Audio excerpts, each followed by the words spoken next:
ঈদ পালন করি।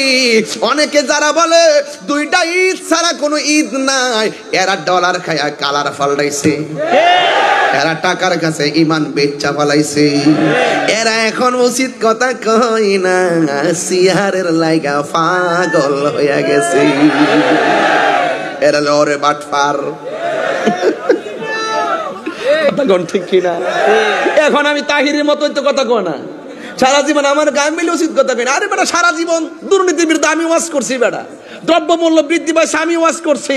আরে গুজরাটের মুসলমানদেরকে যখন ওই বাবরি মসজিদ ভাঙছে আমি প্রতিবাদ করছি, যখন মুসলমানদেরকে হত্যা করা হয়েছে আমি প্রতিবাদ করেছি, ফিলিস্তিনি ইস্যুতে আমি প্রতিবাদ করেছি। কথা বলেন ঠিক কিনা বলেন? এইগুলো তাদের চোখে পড়লো, তারা দেখো না দেখার ভান করে। আরে ঘুমন্ত ব্যক্তিকে জাগ্রত করা সম্ভব, ঘুমের ভান করা ব্যক্তিকে জাগ্রত করা সম্ভব না। কথা বলেন ঠিক কিনা? সুন্নিরা চাপাবাজিতে বিশ্বাস করে না। সুন্নিরা সবসময় বলছে চাপাবাজির দিন শেষ, সায়েন্সের সিরিকুটির বাংলাদেশ।